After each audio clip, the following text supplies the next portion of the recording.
Assalomu alaykum azizlar, men Fazliddin Yoqub, xorijdan Amerikadan Tarix Omonatdir kanali va gruppasi. Bismillahirrohmanirrohim. Bugun Allohning izni bilan 2025-yil bahorda oxiri bo'lgan may oyida turibmiz, yashillik o'rmon ichida. 1446-yil bizi islomiy hijriy hisob kalendarimizda 19-may 21-kuni Zulqa'da oyida turibmiz. Biz hali hijriy islomiy tarix omonatdir bo'lgani uchun bu hisoblarni ham takror aytyapmizki, miyaga kirib qolsin. Buni ham hisobni ham o'rganib bilib boraylik deb.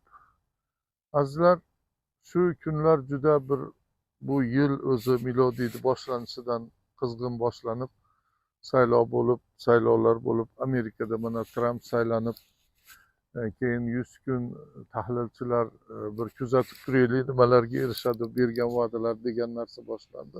Mana 100 kun ham o'tib, o'sha ham Tramp o'zini birinchi sayohatini Saudiya Arabistondan, O'rta Sharqdan boshladi. Bo'layotgan voqealar ta'qib etyapsizlar. Endi bizni mavzuyimiz nima desanglar, 9-may paradi bo'ldi. Parad qilish kerak edi, yo'q edi, muzika, o'yin, kulgilar. Motam kuni edi deb aytdik. İnsoniyatni fojia kuni dedik. Bunga to'xtalib chiqishlar boshqalar bo'ldi. Bu sharmandali holat dunyoda ko'rilgandan keyin ikki yovuz kuch, fashist bosqinchi kuchni sharmisor bo'lgan tahlilchilar e'lon qildi. Dunyoda bu narsa muhokama qilinyapti. Keyinchalik 13-may voqeasi bo'ldi.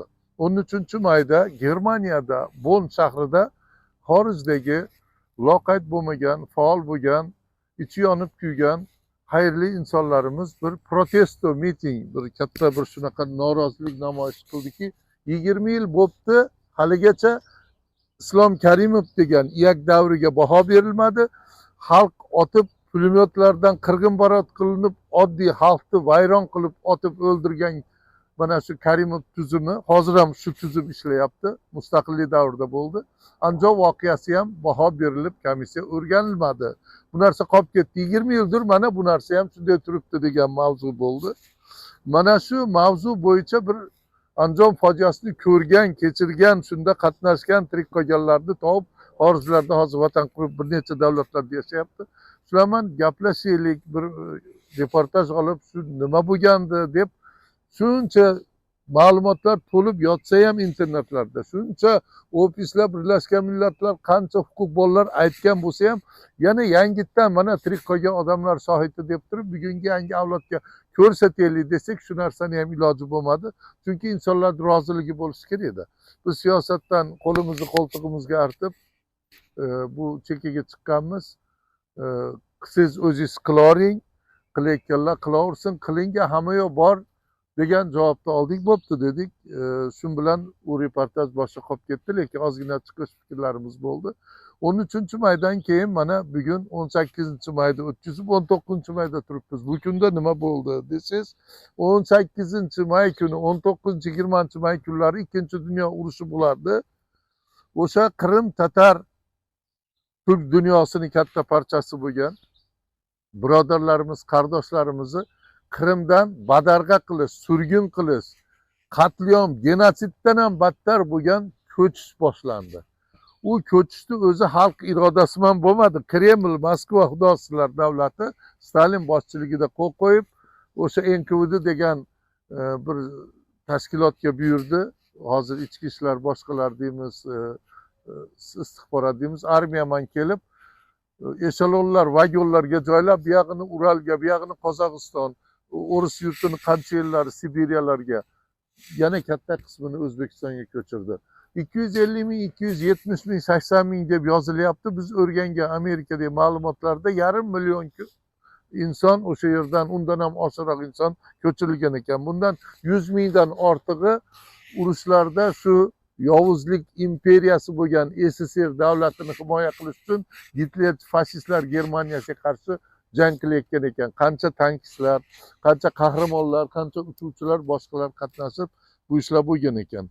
Mana shunday xalqni tushuntirmasdan, so'ramasdan, savol bersa, qarshilik qilsa, otib tashlab, qiynab, vagonlarga joylab surgun qilib tashladi. Bular sotqin dedi, xoin dedi, boshqa dedi. Juda ko'p tarixchilarda xabarlar turibdi.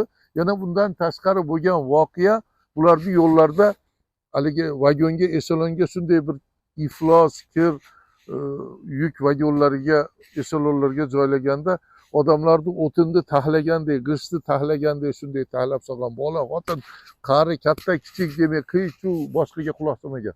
Otib tashlavergan savol berganni. Olib kelguncha yo'llarda chirib, sasib, ezilib, o'lib, vahimadan o'lib, ezilib, o'lib, och qolib, haligi bir hojatini chiqara olmay, har xil holatlar bo'lganda to'xtagan yerda tashlab yuborgan ularni. Kafansiz, janozasiz irg'itib tashlashgan. Bu tarixchilarimiz oldida turgan faollarimizni, loqayd bo'lmagan, ziyoli bo'lgan insonlarni ochib, eslatib, har yili aytib turish kerak bo'lgan bizni ayanchli Turk dunyosini, musulmonlarni, ummati Muhammadiyani katta parchasini tarixlaridan biri. Bunaqalar tarixda ko'p bo'lgan. Mana shuni eslayapmiz. Chunki 18, 19, 20 may kunlari yana motam kuni bo'lib, yana bu narsalarni eslab, maktablar, universitetlar Turk dunyosida qanchadan qancha ish yerlarida 5-10 daqiqalik bo'lsa ham bunga bag'ishlangan suhbat boshqalar o'tkazish kerak. Lekin ming afsuski bu narsalar bizga o'xshagan faollarga va boshqa barmoq san'atda do'stlarga qolyapti. Shunday qilib, shu narsani eslab, xalqimizga, yosh avlodga tushuntirishimiz kerak. SSR, xudosizlar, Sovet imperiyasi, fashistlar, bosqinchilar davlati, Gitlerchilar Germaniyasi qanchalik qoralansa, undan ham battarroq qoralanishi kerak edi.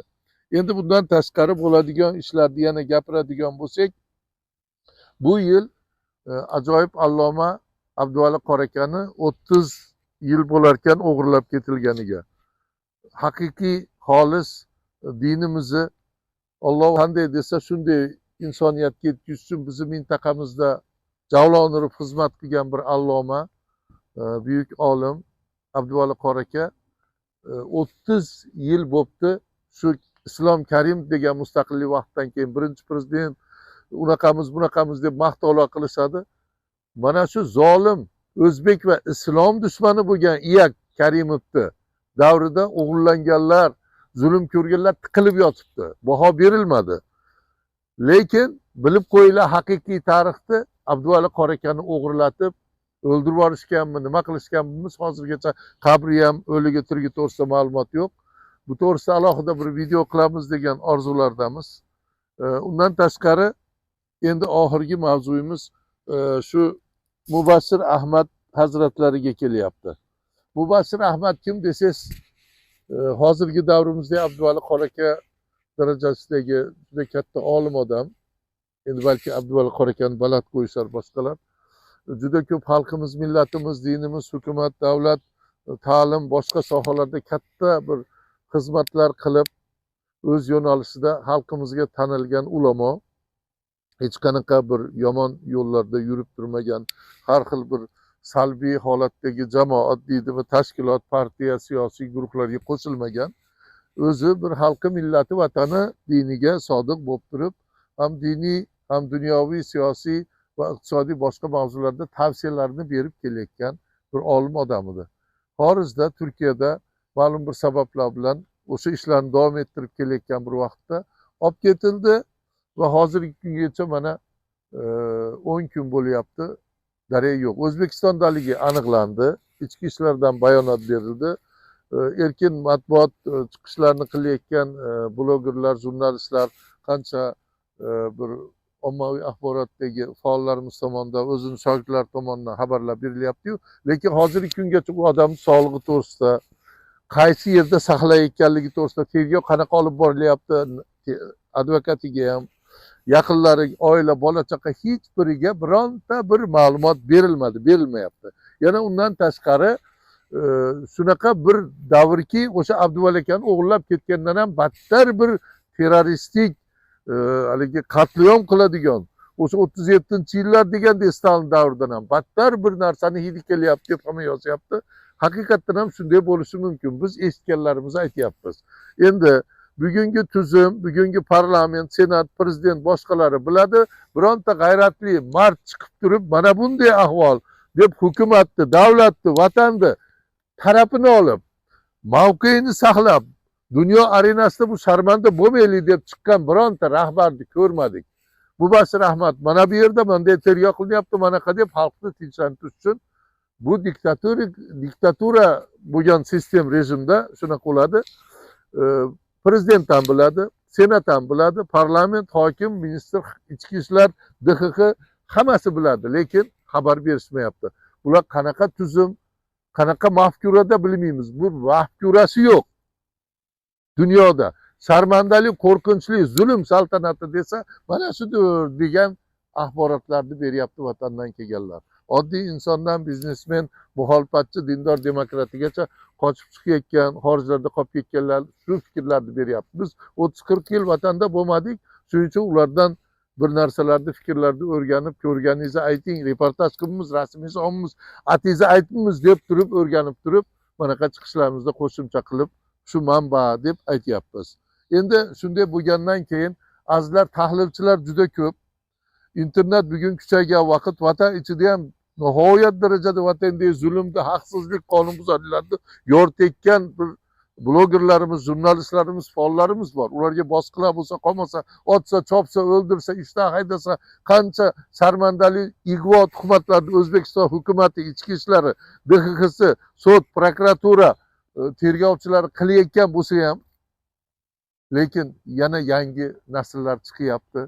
Bu ishni bekitolmayapti, haqiqiy tarix ochilyapti, voqealar dunyoga tarqalyapti. Bugun biza aytadigan gapimiz nima? Mubashshir Ahmadni qayerdaligini biz ham o'rganolmadik. Ha?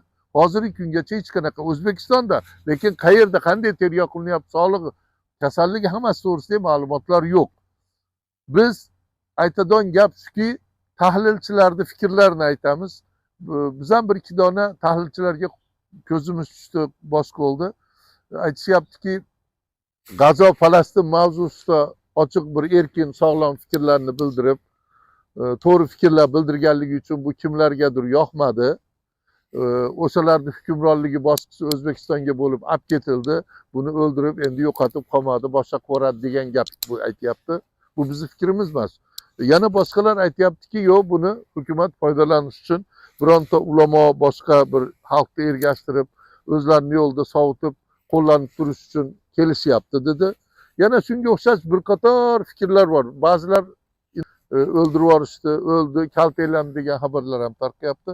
Biz bularni nimaga aytyapmiz? Axir hukumat, davlat, parlament, senat, prezident bo'lib biz dunyoda taraqqiy etayotgan yangi O'zbekistonmiz degan mamlakatda bo'lyapti bular. Bermayapti xabarni. Ular xabar bermagandan keyin har xil xabar tarqayapti. Bu xabarni eshitgan, bir-biriga tarqatgan, gaplashganlarga bosqi qilsa, qolmasa, qo'rqitsa, siyosatga aralashma desa, bu adolatdan bo'lmaydi-yu.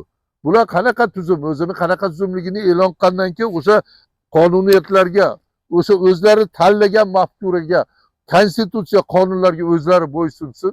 Yo'q, unaqa narsa yo'q. Shuning uchun azizlar, bugun mana shu o'rmonda, mana shu yashillik ichida turib, masjidni oldida emas, sokin bir yer topib turib, ertalabdan bir ozgina ko'rinish beraylik. Assalomu alaykum va rahmatullohi va barakatuh.